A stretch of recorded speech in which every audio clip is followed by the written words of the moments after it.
इस नए एक्सप्लेनर में सीधे इस अनंत और विशाल ब्रह्मांड की गहराइयों में उतरते हैं। हमारी पृथ्वी इस बेअंत अंतरिक्ष में एक छोटी सी नीली चट्टान भर है। तो आखिर ये सब शुरू कैसे हुआ?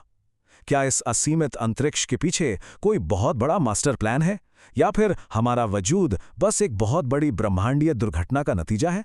आज विज्ञान, धर्म और हमारे अस्तित्व के सबसे बड़े रहस्यों को एक साथ जोड़कर देखा जाएगा। तो चलिए बिना वक्त जाया किए इस रहस्य से पर्दा उठाते हैं। लेकिन इस गहरी चर्चा में डूबने से पहले एक जरूरी डिस्क्लेमर। यहाँ जो भी जानकारी हम डिस्कस करने वाले हैं वो अलग अलग स्रोतों और विचारों पर आधारित है। हमारा मकसद बिल्कुल निष्पक्ष होकर दोनों पहलुओं को सामने रखना है। कोई भी अंतिम फैसला लेने से पहले खुद की रिसर्च करना हमेशा सबसे सही होता है। तो क्या ये ब्रह्मांड महज एक इत्तेफाक है? इस सवाल को जरा जहन में उतरने दीजिए। क्या ये धरती, ये चमकते तारे और ये अनंत आकाशगंगाएं सब कुछ अचानक बिना किसी तैयारी या प्लान के बन गया? ये वो बड़ा रहस्य है जिसने सदियों से दुनिया के सबसे महान दार्शनिकों और वैज्ञानिकों की नींद उड़ाई हुई है, और आज हम इसकी परतें खोलने वाले हैं। और यहीं पर एंट्री होती है फाइन ट्यूनिंग आर्ग्यूमेंट, यानी सटीक संतुलन के तर्क की। हार्वर्ड के मशहूर वैज्ञानिक डॉक्टर विली सोन का मानना है कि ब्रह्मांड के भौतिक नियम बिल्कुल इतने सटीक और बैलेंस्ड हैं कि ये किसी तुक्के या संयोग का नतीजा तो हो ही नहीं सकते। उनके मुताबिक ये आश्चर्यजनक सटीकता एक दिव्य शक्ति या किसी मास्टर क्रिएटर की तरफ इशारा करती है, जहां सब कुछ मैथमेटिकल पैरामीटर्स पर बिल्कुल परफेक्टली सेट है। और मैथ्स का असली वजन तो अब महसूस होगा।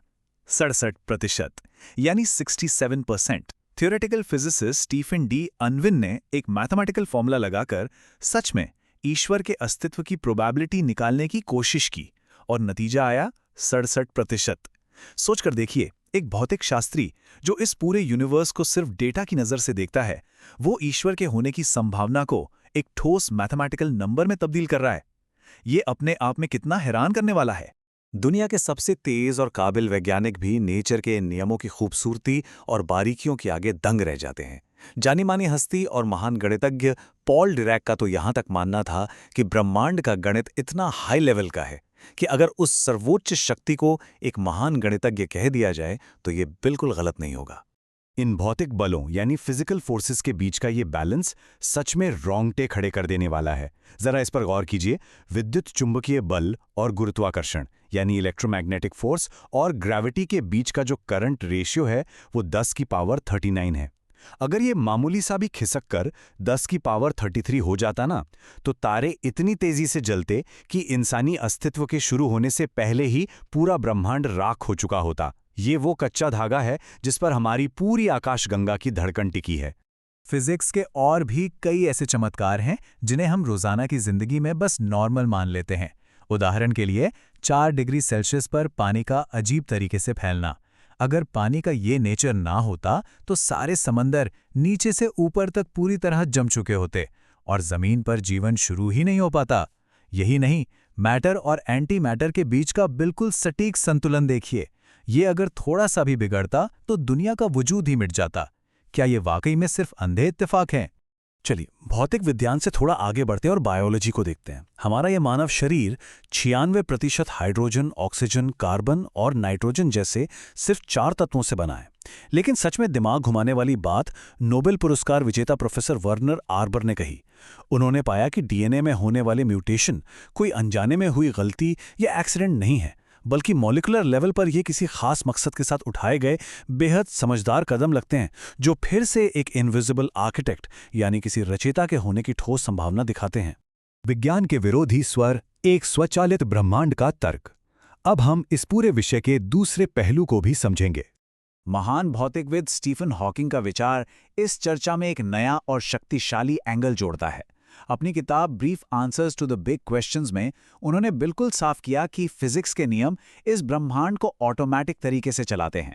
इन नियमों को लोग ईश्वर कह सकते हैं, लेकिन विज्ञान के नजरिए से ये किसी क्रिएटर का सबूत नहीं है।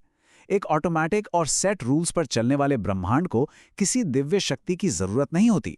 पर क्या विज्ञान सच में हर एक चीज का जवाब दे सकता है? Nobel laureate Brian D Josephson एक बहुत बड़ा सवाल उठाते हैं। उनका कहना है कि विज्ञान सिर्फ उस पर भरोसा करता है जिसे फिजिकली नापा या मापा जा सके। आज हमारे पास ऐसी कोई मशीन या इंस्ट्रूमेंट नहीं है जो इंसानी चेतना, हमारी भावनाओं या आत्मिक अनुभवों को पूरी तरह से नाप सके। और सबसे जरूरी बात, सिर्फ इसलिए कि विज्ञान किसी चीज को कैलकुलेट नहीं कर पाता, इसका ये मतलब बिल्कुल नहीं है कि उस चीज का अस्तित्व ही नहीं है।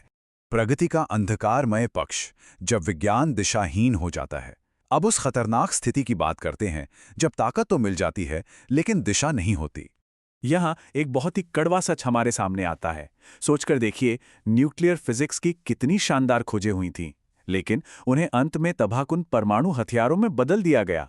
मेडिकल अल्ट्रासाउंड तकनीक, इसे बनाया गया था अजन्मे बच्चों की जान बचाने के लिए, लेकिन इसका इस्तेमाल कन्या भ्रूण हत्या जैसे अमानवीय कामों में होने लगा।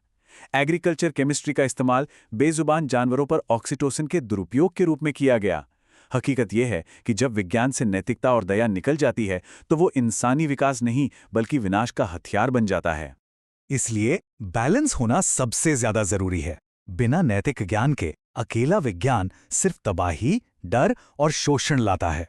पर इसका उल्टा भी उतना ही खतरनाक है। अगर धार्मिक और आत्मिक विश्वासों में साइंटिफिक लॉजिक और तर्क ना हो तो वो इंसान को अंधविश्वास, कट्टरता और रूढ़िवादी सोच की अंधी सुरंग में भेज देता है। ये दोनों ही एक्सट्रीम्स इंसानियत के लिए किसी बुरे सपने से कम नहीं है। तो आखिर इस उलझन से निकलने का रास्ता क्या है? वो रास्ता समन्वय का है। एक ऐसा आपसी समझौता जिसमें 3 खास कदम हैं। पहला, हमें ईमानदारी से मानना होगा कि चेतना और आत्मा को नापने में विज्ञान की अभी कुछ सीमाएं हैं। दूसरा, विज्ञान और टेक्नोलॉजी का इस्तेमाल सिर्फ और सिर्फ इंसानियत की भलाई और हमारे पर्यावरण को बचाने के लिए होना चाहिए। और तीसरा, हमें आध्यात्मिकता यानी स्पिरिचुअलिटी को गले लगाना होगा ताकि हमें वो मजबूत नैतिक दिशा मिल सके जो विज्ञान को भटकने से रोके। विज्ञान गति देता है पर धर्म दिशा देता है। विज्ञान चरण देता है लेकिन धर्म दृष्टि देता है। इस एक लाइन में पूरा सार छिपा है। विज्ञान हमारी जिंदगी की रफ्तार बढ़ा सकता है, हमें नई टेक्नोलॉजी दे सकता है, लेकिन स्पिरिचुअलिटी वो स्टीयरिंग व्हील है जो हमें सही रास्ते पर रखता है। विज्ञान आगे बढ़ने के पांव देता है, लेकिन मॉरल वैल्यूज ही वे आंखें हैं जो बताती हैं कि आखिर जाना कहाँ है। जैसे जैसे वक्त आगे बढ़ रहा है, विज्ञान और चेतना के बीच की वो दूरी घट रही है। तो क्या ये वाकई में संभव है कि आने वाले भविष्य में कोई एक ऐसी अल्टीमेट मैथमेटिकल इक्वेशन, एक ऐसा फॉर्मूला खोज लिया जाए जो इस पूरे ब्रह्मांड के चलाने वाले रहस्य को विज्ञान के बिल्कुल सेंटर में लाकर खड़ा कर दे? सच तो ये है कि ज्ञान की ये खोज कभी खत्म नहीं होती। इन ब्रह्मांडीय रहस्यों की गहराई नापने के लिए नए सवाल उठने चाहिए और ये रोमांचक सफर बस ऐसे ही जारी रहना चाहिए।